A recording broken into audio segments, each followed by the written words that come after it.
Assalamualaikum warahmatullahi wabarakatuh. Kali ini kita akan membahas tentang tipe dan kriteria pasangan, baik yang mungkin disukai dan juga yang tidak disukai ya. Jadi seperti apa sih tipe pasangan yang Putri sukai dan tipe pasangan yang Putri tidak sukai, dan gimana sih Putri bisa menentukan kriterianya, dan apakah hal-hal seperti itu dimasukkan di proposal ketika Putri ingin menikah? Waalaikumsalam warahmatullahi wabarakatuh. Ya, mengenai kriteria calon pasangan ya dulu. Yang jelas saya cari suami itu yang seiman, ya, penting, harus seiman. Lalu kemudian yang kedua, sabar, ya, karena saya paham, maksudnya saya itu wataknya keras ya, maksudnya keras bukan dalam konotasi negatif, maksudnya saya tuh keras terhadap diri saya sendiri gitu ya. Jadi saya tuh kepengen punya suami tuh yang bisa menenangkan gitu. Lalu kemudian yang ketiga, saya tuh pengen punya suami yang gigih dalam bekerja, maksudnya etos kerjanya tuh tinggi gitu loh. Dia tuh bertanggung jawab atas keluarga yang akan dibina sama dia gitu. Lalu kemudian yang keempat, saya itu pengen punya suami yang sederhana.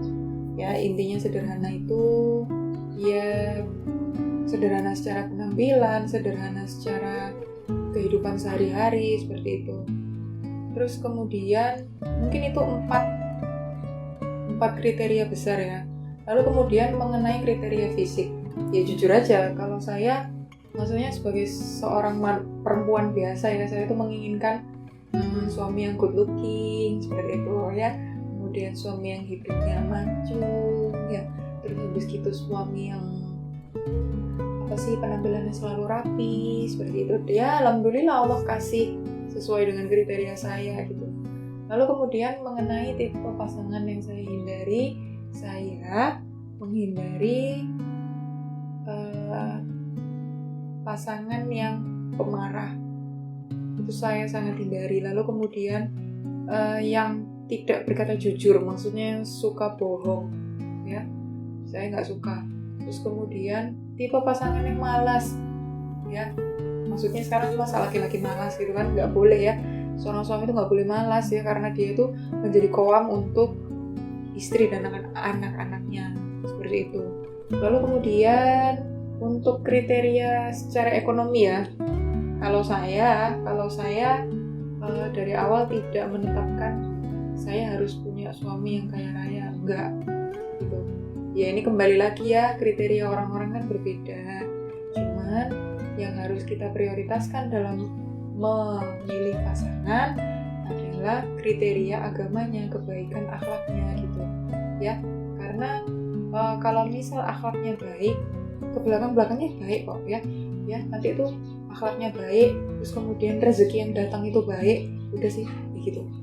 Terus ada nggak sih dari kriteria yang dimasukkan tadi yang nggak sesuai, yang nggak cocok dengan pasanganmu yang Putri dapatkan sekarang? Gimana caranya Putri menghadapi hal tersebut? Apakah Putri menuntut, apakah meminta perubahan, atau hanya membiarkannya saja? Ya pasti ada ya sifat dari suami yang di luar ekspektasi saya, di luar pengetahuan saya. Dan ya saya dulu waktu pertama kali menikah ya kaget gitu.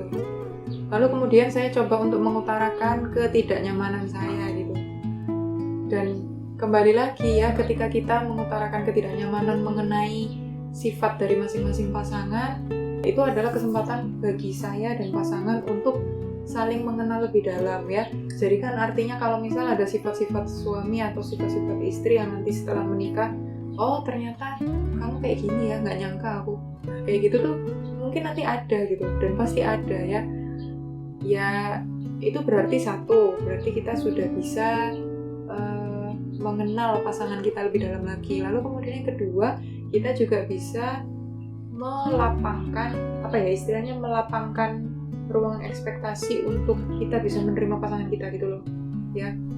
Kalau saya nggak menuntut sih, cuman saya lebih ke arah kamu kenapa kok gini gitu. Nah ternyata memang orangnya seperti itu, maksudnya memang suami saya seperti itu gitu.